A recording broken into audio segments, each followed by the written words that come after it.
নমস্কার। আমি খুব গর্বিত যে আমি একজন সনাতন ধর্মের মানুষ।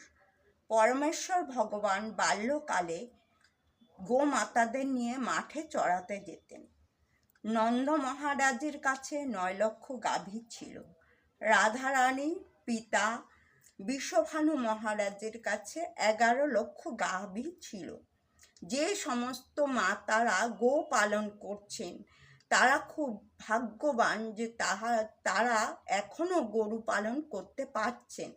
তাই আমি তাদের কাছে হাত জোড় করে আবেদন করছি, তারা যেন গো পালন করেন। রাধে রাধে। নমস্কার। আমি খুব গর্বিত যে আমি একজন সনাতন ধর্মের মানুষ। পরমেশ্বর ভগবান বাল্যকালে গোমাতাদের নিয়ে মাঠে চড়াতে যেতেন। নন্দ মহারাজের কাছে 9 লক্ষ গাভী ছিল। রাধারানীর পিতা বিশ্বভানু মহারাজের কাছে 11 লক্ষ গাভী ছিল। যে সমস্ত মাতারা গো পালন করছেন তারা খুব ভাগ্যবান যে তারা এখনো গরু পালন করতে পারছেন। তাই আমি তাদের কাছে হাত জোড় করে আবেদন করছি, তারা যেন গো পালন করেন।